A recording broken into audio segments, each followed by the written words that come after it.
Okay, right. So we'll start seated. Get yourself comfortable. Something to sit on, maybe a cushion is quite nice. Particularly if you're doing the meditation, at the beginning, when perhaps your hips aren't particularly warmed up, it is nice to have a little bit of height.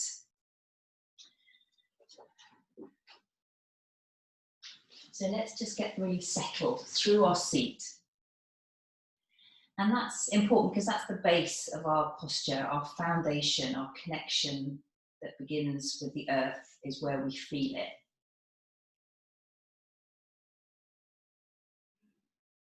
So take that exhale and bring yourself down into your seat, into that feeling of that contact with the floor, with the earth. And then, because that really feels great when you come down, you bring your exhale down. So on your next inhale, feel the body then rise out from that.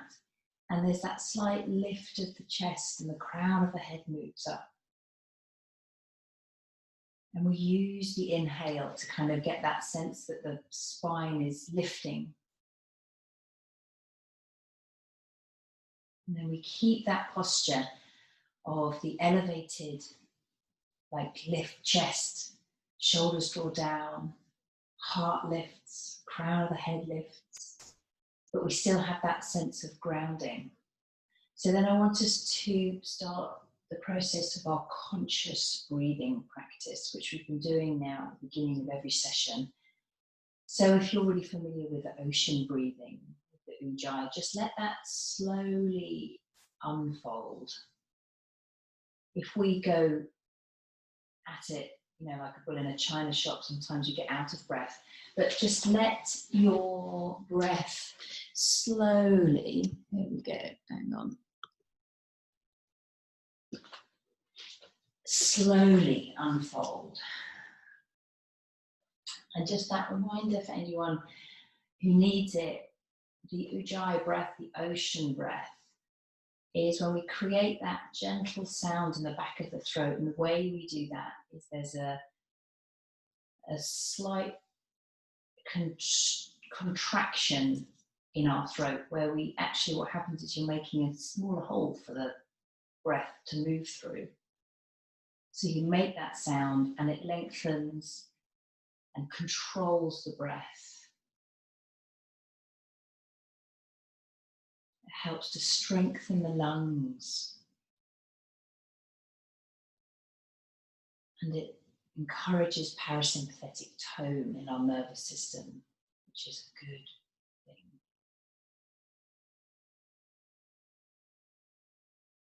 So give yourself that time and that space.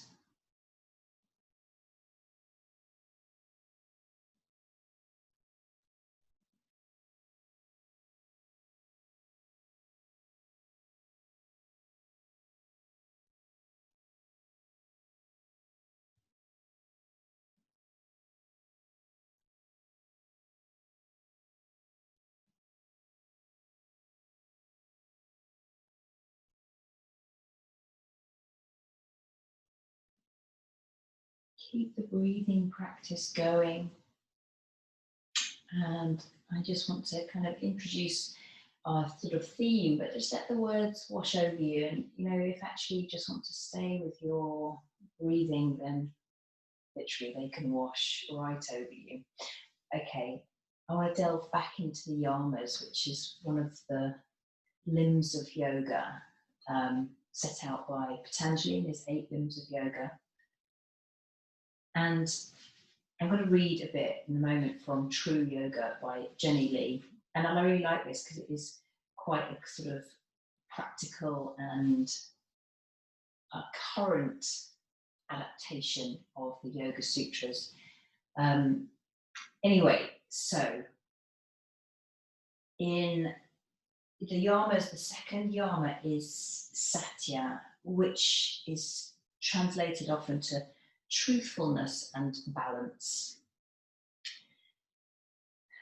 And I'm just going to read straight from this. So the first of the yamas, just quickly, just to recap, is ahimsa, and that's peacefulness, often translated to non-violence.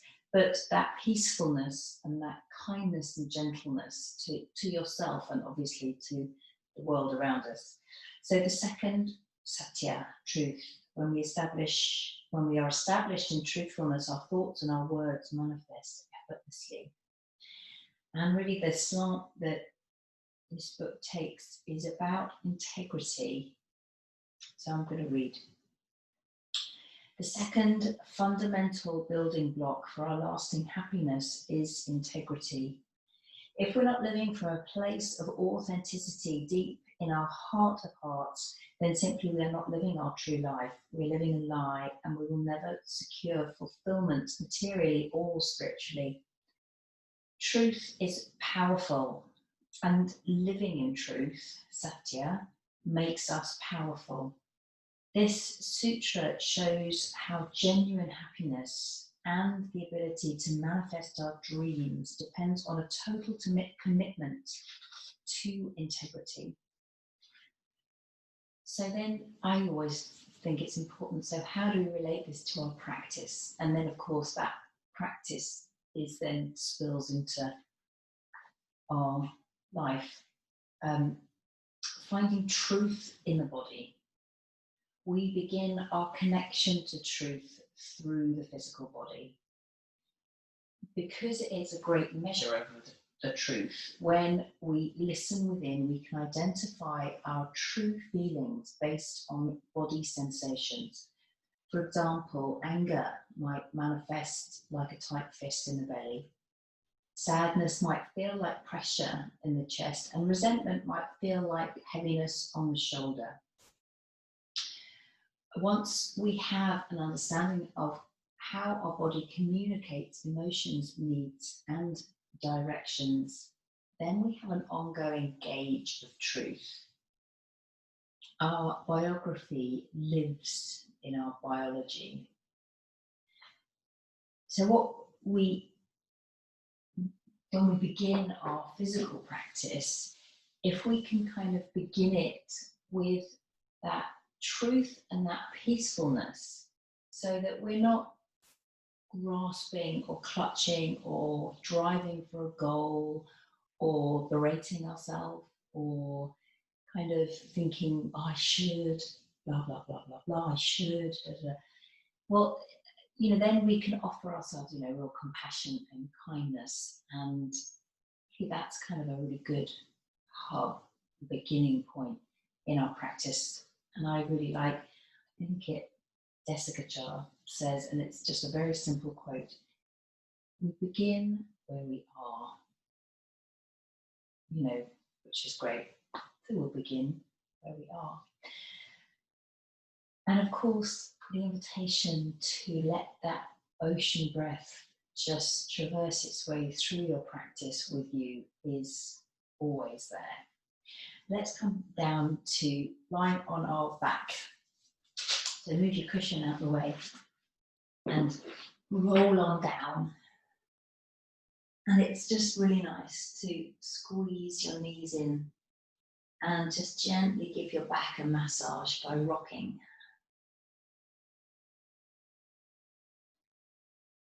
Again, now you sort of feel that connection that the back makes with the floor. Roll the knees round if you need to.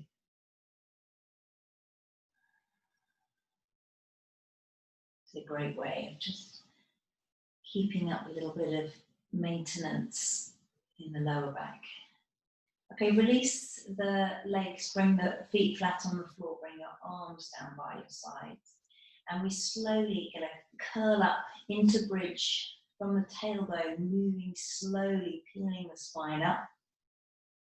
And then exhaling and lowering it back down. Let the jaw be soft.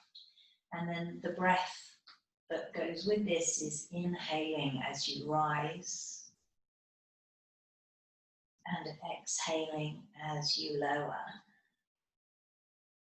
Keep the knees tracking to hip width and the feet.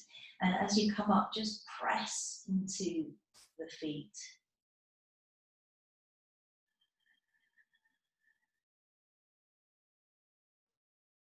Keep going. Slowly, it doesn't matter if you're in a different, sync to me, you just find your own rhythm. Inhale as you come up and exhale as you slowly come back down.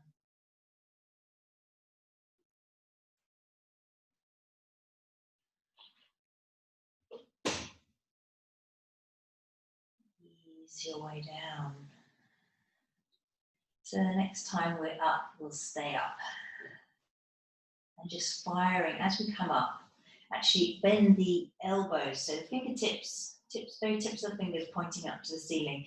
And I think this helps us engage our upper arms, press the upper arms in and just get that lift happening up through the hips, onto the top of the shoulders. So we're firing up all the muscles in the back body, and there's an opening to the front of the body. So breathe into that front body and open and lift. Keep the knees tracking hip width. Keep grounded through our big toe joint, that ball of the foot. And then really slowly, and you next are breathing out, release back down. And bring the knees up. Okay, a clock twist. So let's start, roll onto our left side and roll completely onto your left side. So you're actually just lying on your left. You've got palm to palm, okay, head is just on the floor. And then the top palm, if you're on your left side, the top palm will be the right. See if you can reach it further away. So you're stretching it as far away as you can. So the right hand leaves the left hand as you really reach it as far away as you can. And then you're slowly going to reach it up. As it gets to 12 o'clock, this right hand, you turn the palm up and you're slowly opening through the chest and bringing it all the way down. So I haven't quite got enough space, but it's okay. You can sort of bend the elbow if you're in the same boat. And then all the way around, and then you're rolling back fully onto your left side as you comes over the legs. I'm going to move all my books and paraphernalia out the way, and then all the way, reach it beyond the bottom fingertips, and then go around again. Turn and open up, palm up as you bring it down, and all the way around like the hand of a clock.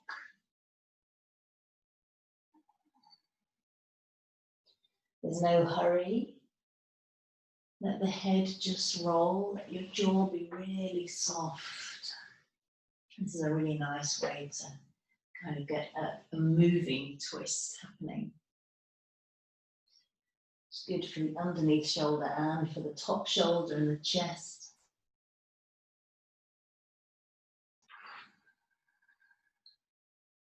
Last one. So we'll go round again, last time. Reach. You get a little bit more out of it if you can really reach and stretch and enjoy. Okay, good stuff. And then roll back onto your back and roll completely over to the other side. So you're on the right side body, palm to palm. So if you just start palm to palm, and then you slide the top hand away, reach it as far away from you as you can, and then all the way up to 12 o'clock as you do, the palm turns up and all the way around. Keep going. We'll do about 5 on this side as well.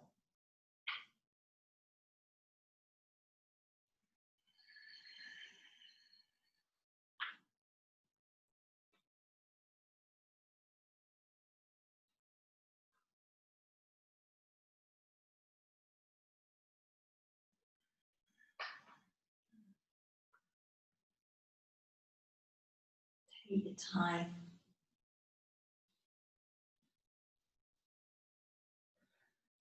Last week we kind of had that focus of just being with your body and kind of delighting in the movement.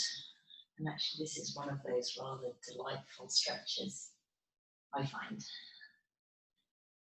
So we'll go round again.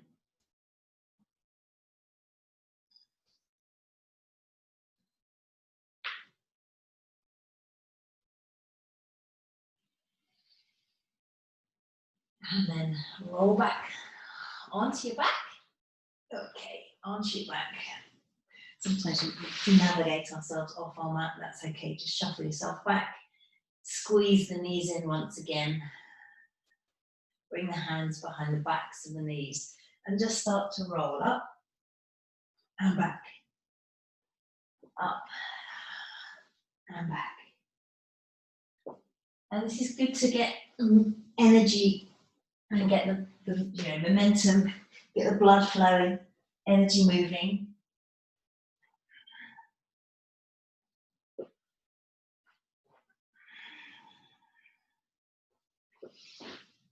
Do a couple more.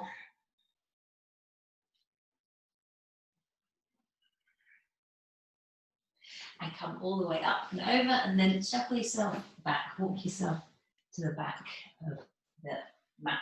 Right, so Bhakti Vajrasana, which is a flow that for a lot of you be really familiar with. If you're not familiar with it, I'll talk you through it, obviously. If you are familiar with it, then it's something that you can just go straight into, and you can, again, just let my words wash over you, just move into your own practice. Let the tailbone drop. So we start seated. And what I want us to get to that point while we're doing this flow is that your body starts to really know it. So then the breath takes over. So you drop from the body from the mind into the body. The breath then takes over. So you might find that your breath is different length to mine, in which case just go for it. And then you can close the eyes and we're flowing. But I'm going to talk us through it. And first movement, then breath, then we'll close our eyes and then we'll keep going. So we begin, fingertips come behind, just for support. And you lift your chest, opening that front body. Take the head back. Move with the chest still open into Anahata Asana. So long back, forehead down. Then transition to forearm plank. Push the heels back. Knees gently come down. Slowly bring your body down and let the forehead come all the way to the floor. Next, we rise into Cobra. And then lower. Forehead touches the floor. And we slowly make our way up through all fours. Really enjoying that stretch that's created in the back and the side body as you slowly draw your hands all the way back and we begin again. So we inhale as we lift your heart. Keep the front body open as we slide into Anahata and then into forearm plank. As you next breathe out, let the body come all the way to the floor. And the in-breath comes as we rise in Cobra. Exhale, come down. Inhale, rise. And exhale, come all the way back to the start. Maybe it's nice to start to think about closing the eyes. Inhale, lift the heart. Exhale, slide to Anahata. Reach. Inhale, forearm plank. Exhale, slowly lower. Inhale, Cobra. Exhale, release back down. Inhale up. And exhale back. Inhale, lift. Exhale, Anahata. Inhale, plank. Exhale down. So the transitions are as important as the posture. Make them smooth and fluid. In fact, it's almost all about transitions, and we barely are static. We're flowing through. Keep going. Try it with your eyes closed if you haven't already. Inhale, lift the heart. Exhale, slide to Anahata. Inhale, move through forearm plank. And gently down as you breathe out. Breathe into Cobra. Breathe out lower. Breathe in as you come back up. And out as you return. One more will do. Just let yourself, your body knows it. Move through the practice.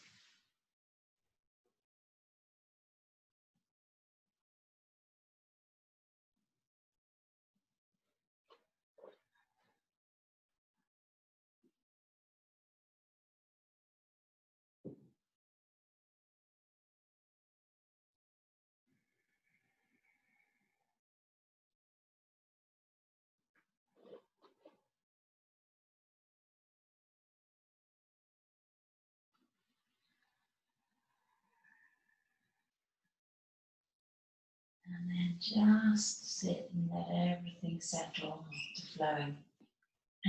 And just rotate your hands around just to give the wrists a little bit of movement before we wait there. Fingers. Okay, right, onto our hips. Let's start with a little bit of a figure of eight, and we'll start on the left side. Can't always be right hand dominant. It's important that we start sometimes on the left. Okay, let's go left knee up towards the right elbow. And then slowly round towards the left elbow. Bring it all the way back. Okay, take it all the way up and round. So it's a figure of eight, kind of. Coming forwards. And then doing that circle all the way back. Go nice and slowly. Let the spine round. Use your core as well to scoop up. And then all the way back.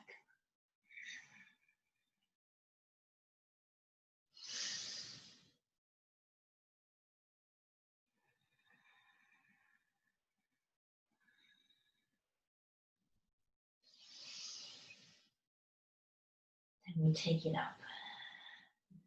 That foot lifting and just circle the ankle round as the foot is elevated up there.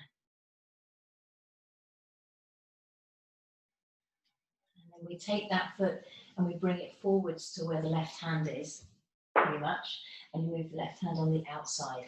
So a deep lunge. And the alignment here is that we want this front ankle just lower than the knee, not kind of all the way over here, okay? We want that ankle below the knee. Come onto your fingertips and just let the pelvis drop for a moment. The heart can move forwards. So there's a little bit of lift through the upper body, but a drop through the pelvis. And then slowly slide back. Okay, you might want to kind of get the mat, have an extra hold for the knee. Ease your way back. Now just to kind of add the extra, if you get your toes and you slowly draw them towards your face. Okay, so you're bending the toes, joints, so the toe tips point up towards you. Let's do one more move in between those two. So drop the pelvis, draw the heart forwards. And then gently ease back. Draw the toes towards your face, and then gently fold over that leg. Doesn't matter if the knee's bent, doesn't matter how deep you are. You kind of, bringing that sort of truth and peacefulness, and above all, kindness and compassion to your practice. Okay, foot flat. Come all the way back, slide that leg back. We do the figure of 8 on the other side. So right leg, knee comes up towards the opposite elbow, round to the same side. Bring it all the way back, round. Figure of 8, keep going.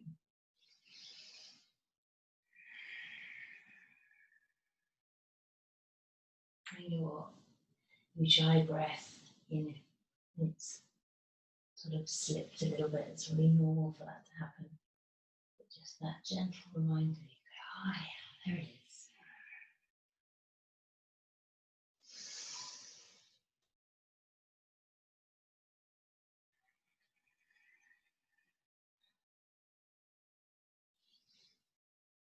You always feel better after yoga, don't you? It's that magic.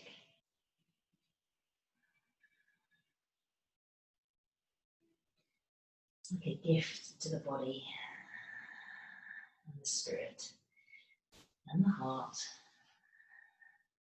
Okay, let's bring that foot forwards. Okay, drop the pelvis onto the fingertips, hips down. It's really interesting. Sometimes the mind doesn't want to do it. I've been there many, many times, like, oh no, I don't need to do that today. The body was good. Yeah, you do. Okay, move back from the deep lunge into that, slowly drawing the hips back, the leg working towards straight. Draw the toes back. And once more, drop into the lunge, get that heaviness through the pelvis, and get that big stretch for the hips. Don't force. Heart forwards. And then draw back, maybe a little deeper if that's where we're at. Falling over that front leg.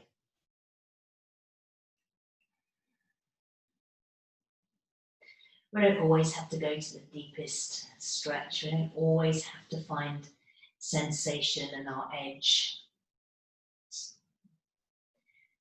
not what it's about. Sometimes we need it, sometimes we don't.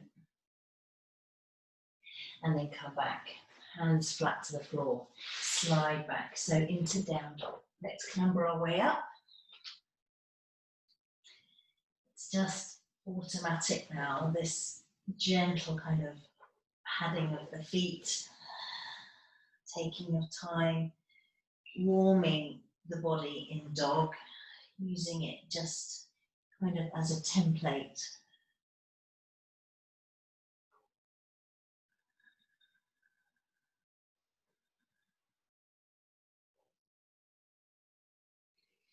If at any point you need to rest your wrists, just ease your way back into child's pose and give them a little bit of time. So we're going to start with the left leg. Let's reach that left leg up and just take a few little circles for the foot. And then honor the knee joint. So just bend and straighten that leg. Relax your jaw and relax your face.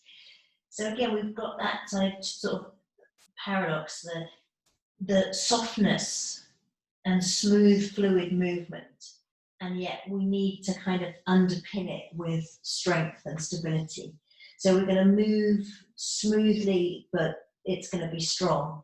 So we take the top knee and slowly bring it towards the right elbow joint, then to the left elbow joint, all the way back, and then slowly round through lamppost dog. You know what I mean? And then we go again. So it's a figure of 8 with the left knee.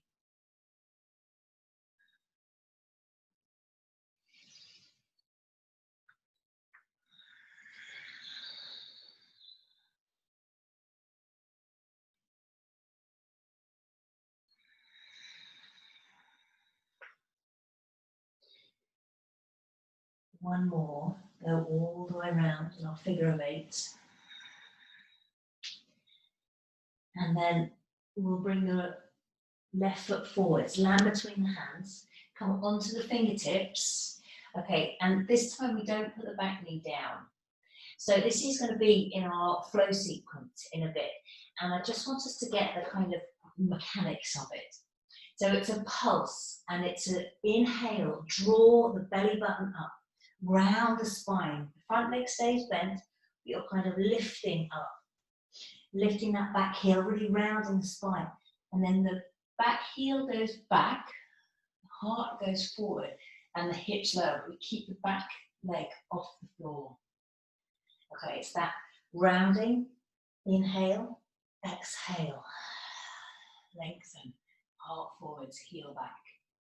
Okay, hands down, and we'll go back and we'll take the right leg up and just foot circles, and then bend and straighten the knee several times. Just check in that you've got kind of equal weight through both arms and hands. Spread the fingers so we're not really overloading that wrist. And then we go for our figure of 8. So this right knee comes forwards to the opposite elbow. Slowly move it around to the right elbow, back, out to the side. Relax your jaw. Keep going.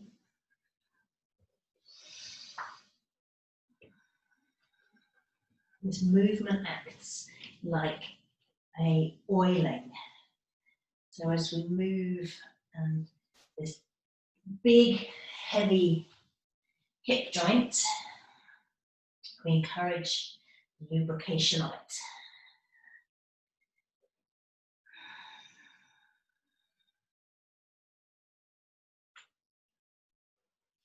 One more. All the way around. And then we'll bring that right foot forwards.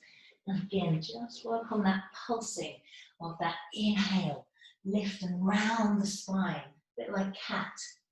And then exhale, drop the heel back, let the pelvis drop and the heart move forwards. One more here.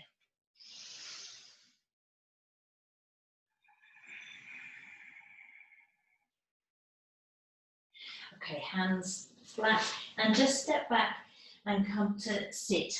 So we've been down, head down for a while. So let's just let everything get balanced once again. Okay, a little movement for the hands and the wrists. Palms together. And you could sit however you want to sit.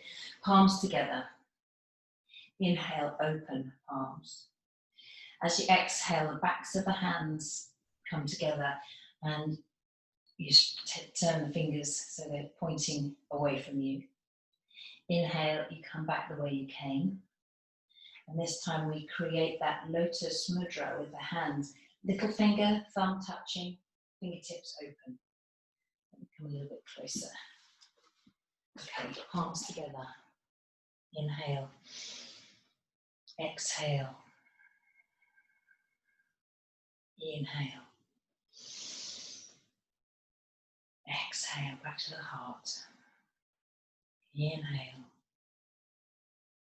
Exhale. Inhale. Exhale. One more.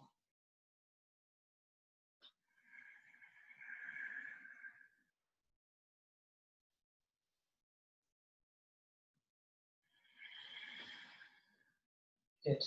Recentered. Wrists all right. Let's move our way back to our mat. That's only probably me that moved off it. Okay, so we start, let me just get my bonnet out of the way. Start in downward facing dog. And we'll start with our right leg lifting. So let's take the right leg and reach it all the way up. And then we come forwards and bring that foot into the lunge, onto the fingertips. So we'll do 3 of those pulses. Inhale, round spine.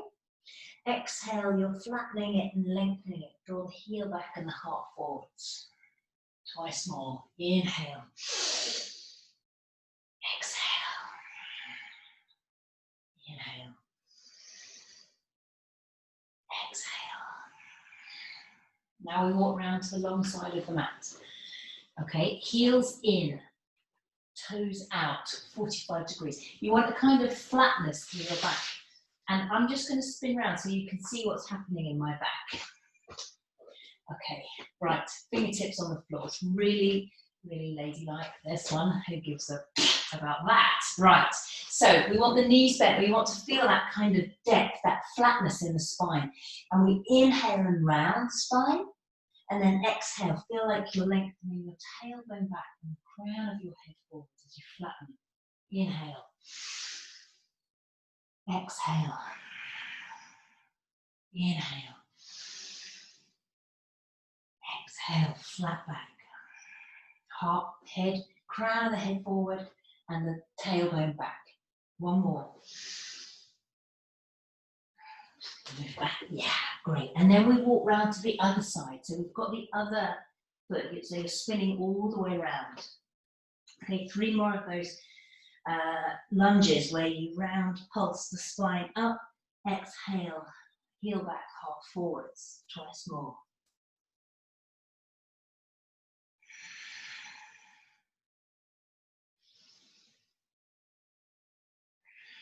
Hands flat, step back.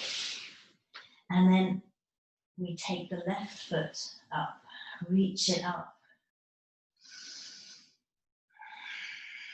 We're going to repeat it, but we go back round the other way. So we start with the lunge, left foot forwards, onto the fingertips, round, flatten the spine, heart forwards, heel back, twice more.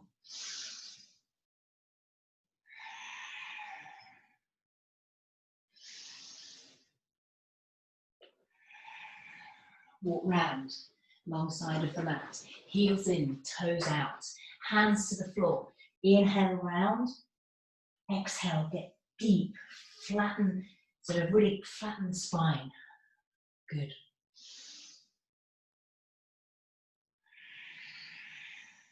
Inhale round, exhale, flatten and lengthen. Walk round to the other side. We've got looking at our right foot with any luck. Inhale round, exhale, heel back, heart forwards.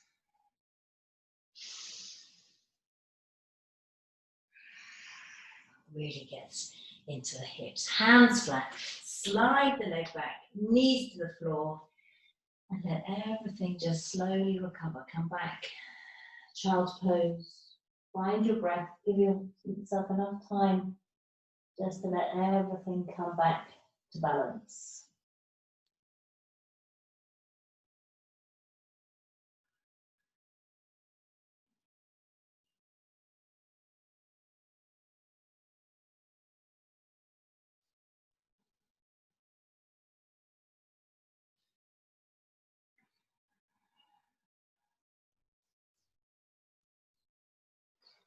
And then we slowly, we're going to come up. Oh, yeah. Right, so side cat. So we start in all fours. Side cat, and again, let's begin with the left side. So left leg long, foot flat, and lift up with that left arm. And really feel that lift, as if you've got an invisible force pulling that top arm up. Good. So from here, engagement in the core, and we come all the way up. We're going to move to gate pose, which is then the left hand comes to the left leg, reach up with the right, and then slowly over. And stay for just a few breaths. Great stretch into that right hip.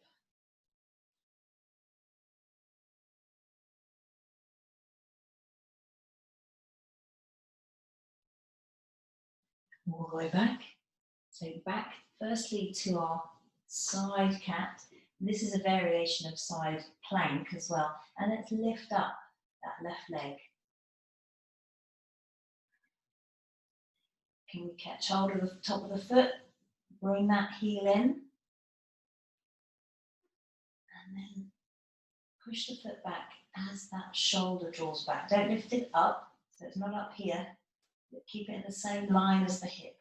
Draw it back. If there's any tension in the neck, just look down. Brilliant. Let it go, don't let it ping. So we come all the way back. Go to the other side. I'm just going to spin around so I don't face the wall. Right leg long, foot flat. Firstly, come into side cat, side plank. And again, feel that there's a little invisible force pulling that top arm up, giving you a bit more space across your shoulders.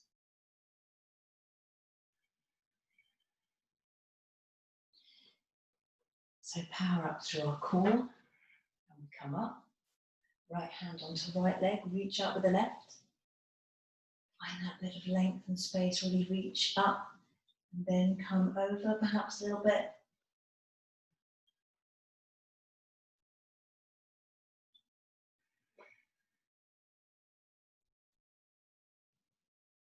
And then down. So place that left hand down, the right leg lifts up.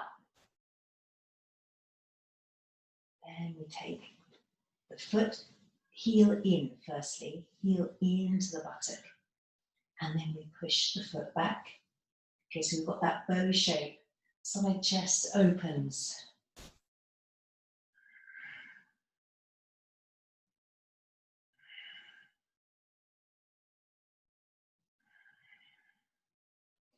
And then ease back. So I know that we've done a lot on our hands, and I know that sometimes that feels challenging for the wrists. But it's fantastic if we can get strong in our bones, and weight bearing is, you know, a great way to do it.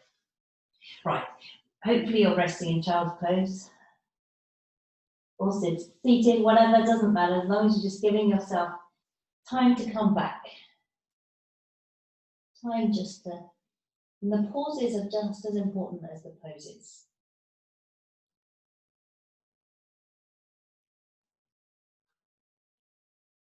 So I'm just going to spin around, so I'll be back at the beginning. Want us just to do another challenge with the wrists, and then we move to working a little bit more with the feet. And we come to plank. Now, if you want a gentler practice, you just repeat what we've done, keeping that right leg down. But if you want to challenge yourself a little bit, tuck both feet under and then roll both feet to the right and come to side plank. So remembering that right knee can come down if you want a softer. But again, that feeling that you've got this invisible force lifting you up through the whole of your, across your arms. So that top arm is being lifted up towards the ceiling. Okay, let's let that leg lift, that left leg lift.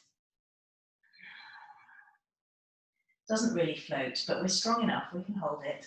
Then bend the knee, bring the toe of the left foot behind you, and then a little turn and a little lift of the hips and the heart.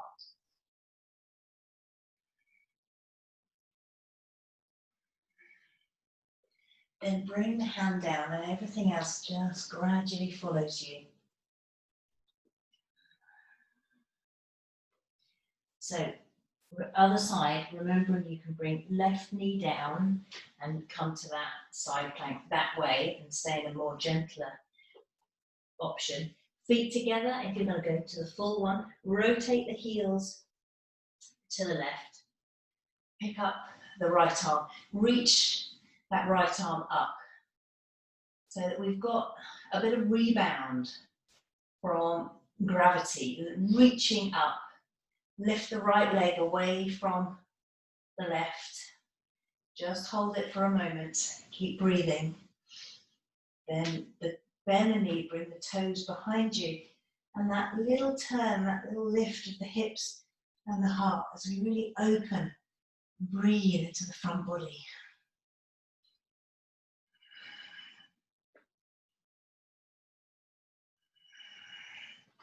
Hand down. Knees down and rest.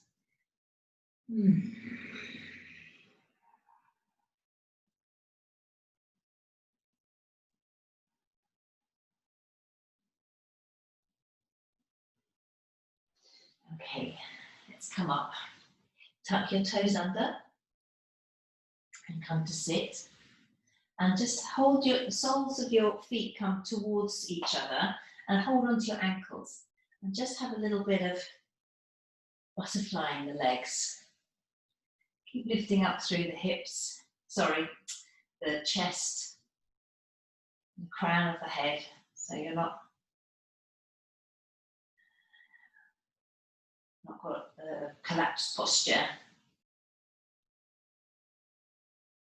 Good, and then the feet come back to the floor. It's a bit too hard to come up into a squat from there. Oh, you can try, feel free to try.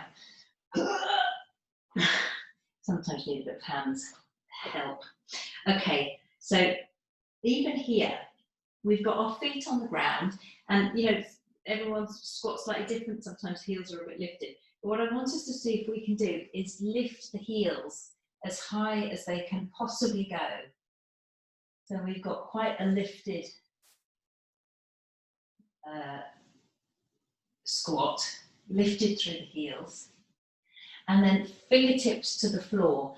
And I want our sitting bones to be the bit that slowly rises first.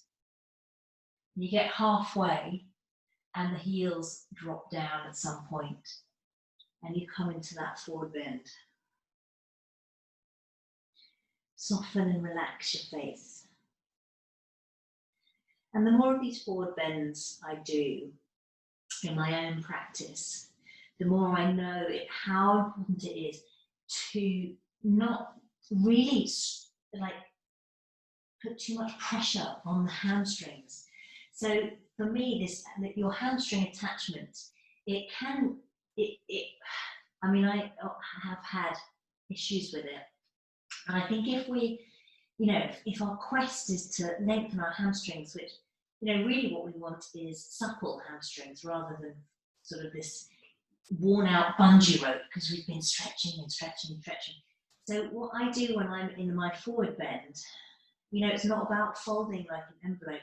What I want to do is engage my hamstrings here. So I get my sitting bones and I feel like I'm drawing them towards the back of my knees.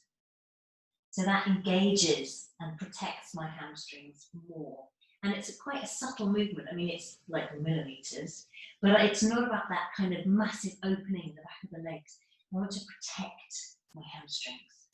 Okay, and then from there, I slowly roll up.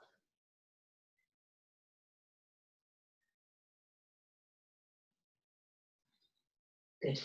Right, so let's have a little bit of work for our feet. And it's so lovely to close your eyes and bring all the awareness, all that energy, all that brain power down into your feet. So you're just feeling the soles of your feet. And really slowly, just move your weight, keep the eyes closed if you can, move your weight forwards, but don't lift the heel up. So, and ideally, you don't topple forwards. You just shift your weight forwards, and then really slowly, you shift your weight more into the back of the foot, more into the heels. Keep your body as straight as you can. Keep your awareness in your feet and just move very slowly, forwards and backwards. Just taking as much weight as you can into the front before you topple and then into the back. Notice what else happens in the body, where else your support network fires up. Ooh. Maybe I can feel it kind of in the core and from my root lock, from my Mula Bandha, pelvic floor, draws in and up and engages through this energy around my center. Just moving. Okay, so for this next bit, we're probably going to have to open the eyes because it might test our balance too much. So we open the eyes, but just notice when you open your eyes how much you move back up. All the energy draws back up from your feet. It's harder to keep really focused on your feet with the eyes open. It's interesting for me. I'm a geek, happy geek. So lift the heels as high as they'll go. You will need to probably have your eyes open. It's worth trying it with your eyes closed though, and then drop them back down and lift the toes. Just peel the toes up from the floor. Place the toes back down. Spread them if you can. Lift the heels. Drop the heels down. Toes up. And just move between the two. Try it with your eyes closed. Just for shits and giggles. Move. You can't go quite as high up. But, okay. It's really great to have these conversations with our feet to get the pathways open between feet and brain. Strong feet, it's a good thing. A lot of feedback you get from your feet. Okay, so eyes open now. Right, I want us to come into chair pose. And sometimes you do a chair with your legs together and sometimes with the feet hip width. I'm going to do it with the feet hip width for the moment. So I want us to come down into chair, arms forwards, sit down into your chair, flip around, okay? So there's that drawing in and kind of up of the lower abdomen, which kind of feels like you're sort of expanding the lower back more, which is good. So we stay here, and then we see if we can lift the heels up and drop them back down, just maybe 3 times. Possibly your legs might be shaking like mine. It's perfectly normal. Okay, and then straighten up. Shake your legs out. Good. Ankles. Okay, I want us to do, come down into chair and then take into a balance, but you're taking that ankle and right ankle and rest it on the top of the left leg, and then you sit deep. Okay, so it's a bit like the same sort of sensation in pigeon. Good. Good. Stay with it. I won't ask you to go onto your tiptoe for standing foot and back down, but you can try it. Feel free if you'd like to. Okay, good. And then up. Let's go to the other side. Shake out as you need to.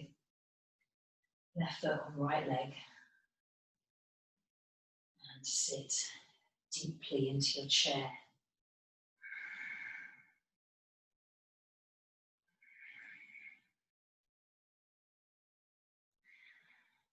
And then come up. Right, choices. Repeat that. Or, let's go back to the first side. So we all start by repeating it. And then the next variation is you bring the palms together and you sit as deeply into it, and then you get the backs of the elbows into the crease of the ankle and the front of the knee.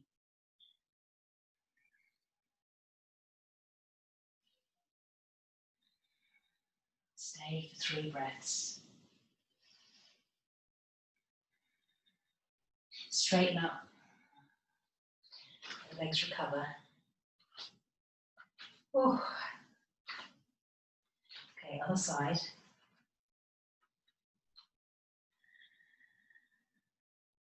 Each time just going in step by step, and you come to wherever you need to come to. You don't have to go all the way. As just sort of an option that maybe if you're wanting to, if your body's wanting to, ready to, it will benefit you. And this is where this truth comes in. You think, actually, that's not going to benefit me. Go to the previous stage. Still be working on your feet, whatever's right for you.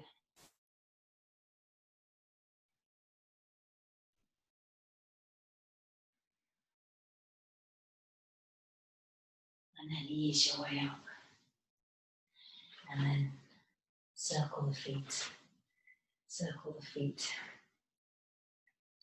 So we can do one kind of more stage really with this. I mean, there's a billion more stages obviously, but for today, our stages, where we kind of do the same thing, but we're holding the leg. But what we want to do is not put any strain on our shoulders. So if we can, maybe it's better if I face you, pick up this right knee and then hold round the foot.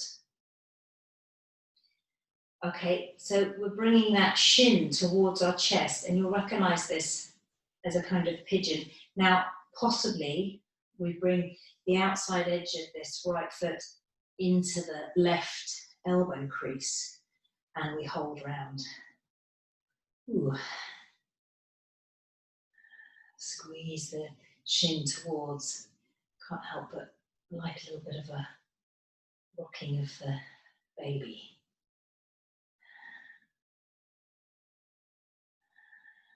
And then release. Other side. Stages. Hold the foot. Maybe staying here. Just getting your balance. It's great for ankles and feet. Balancing on one foot. Curveball, I've got an itchy nose. Right, into the crease, possibly, of the elbow. Ooh. Which side is going to be easier? Oh, not this one. Okay, brilliant. When you're ready, you release the legs, you move your hips a little, come all the way down. So that's basically standing pigeon. Now I want us to do the regular pigeon. Let's start right knee slides up to right wrist. That foot shimmies across just a little bit, but be really mindful of this knee. And the left leg slides back. Okay, let's do a little bit more of a solar pigeon. So onto the fingertips, and we're lifting up the chest, lifting up the heart. You know that if you feel that if you've got that cushion that you're using in your meditation or block, obviously, you can slide that underneath your right hip if you want a bit more height. And if you're not wanting it, leave it out. Okay, so either fingertips, maybe just staying forwards. We've got that option, drawing them back, either side of the hips. Maybe binding one, possibly two. And then if you've got that bound, that foot bound, just gently push it back.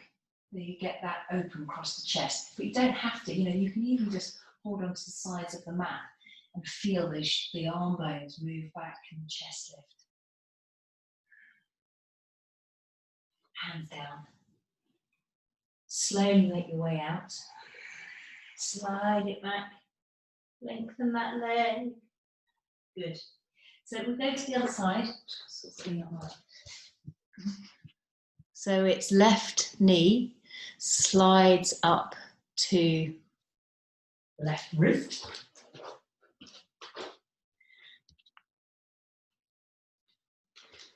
Shimmies across. Right leg slides back. Cushion under the hip if you have one, if you want one. Lift up. King pigeon. Ekapada Raja Kapotasana. It's a mouthful. Okay, so maybe hands start to sort of move back a little bit. But, we just stay where we are. Wherever we're at is good. when your body is ready to open up. And it might not be in this lifetime. It's okay.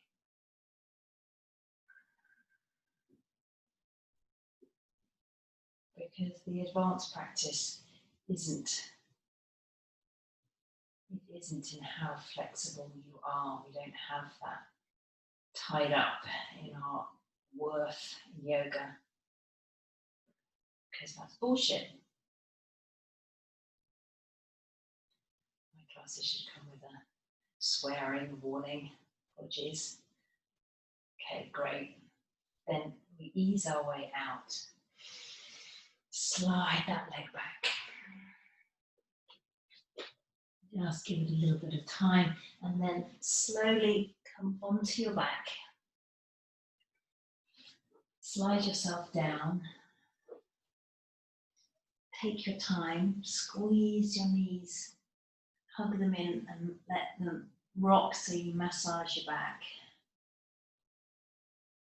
Let everything settle. All the hard work is done. We'll finish up. My home phone never goes. Oh, God. Okay, this is real life yoga. Who is this?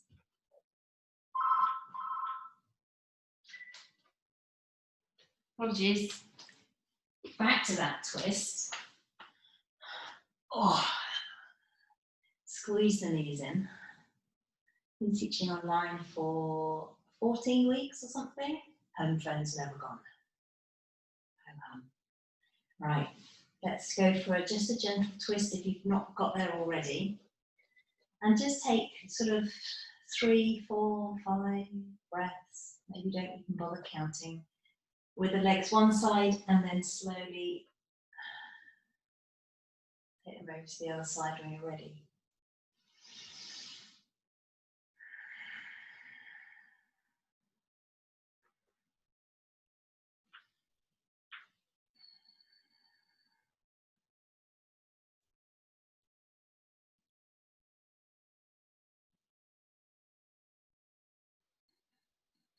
And then come to Shavasana. Let the legs stretch out. If you've got a scarf or an eye pillow or something you can put on your eyes, it's really nice. Just a sort of gentle, soft scarf.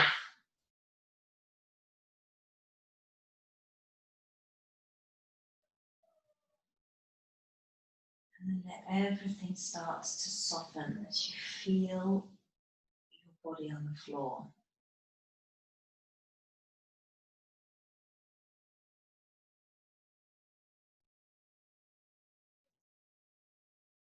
Breathe.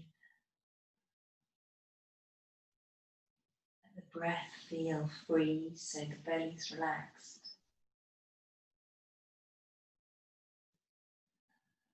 The teeth aren't clenched. The mouth is soft, lips relaxed. Breathing through your nose.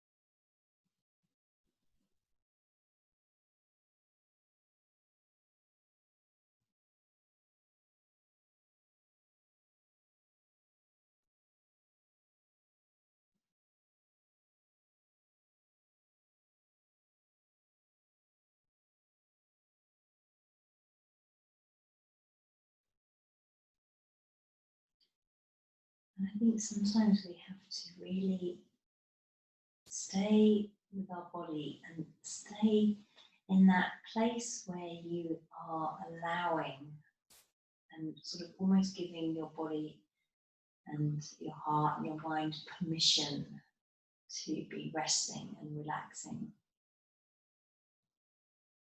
Whatever else is going on in your life, just for this few more moments, let your body rest.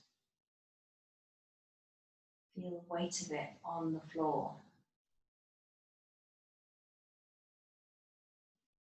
Feel the breath gently moving through your body, touches every cell.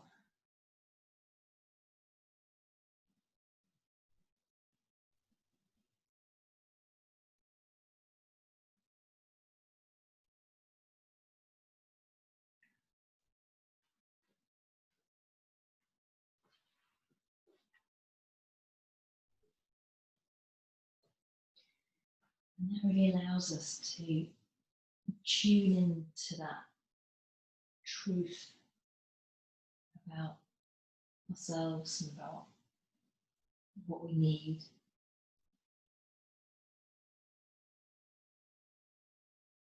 Our own intuition and integrity. So when I was researching a few things this week, I found this brilliant quote by a yogi that I really respect called Donna Farhi. And the quote I was looking for when I found this other one was,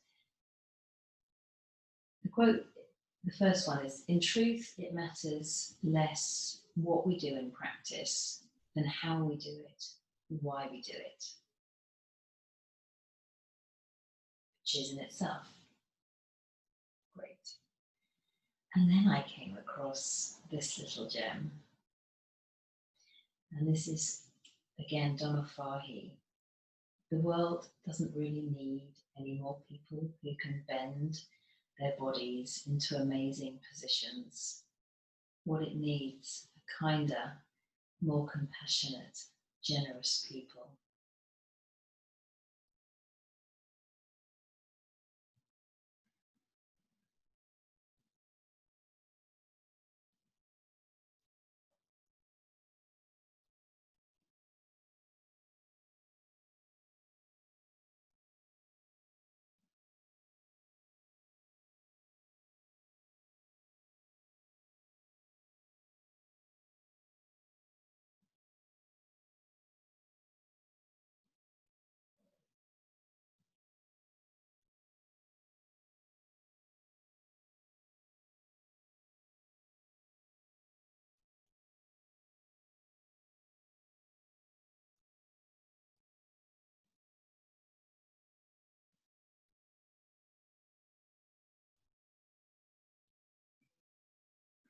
So when you are ready, just begin to move, but have that kind of residue of your practice, and your truth, and your peacefulness, and your compassion, and your kindness that you brought for yourself to practice. And then this is this wonderful thing about yoga, is that we can then share it. So come to sit when you're ready.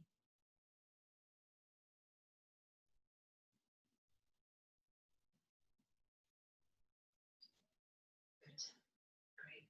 Thanks so much for inviting me in today. Namaste. Shanti. Shanti. Shanti.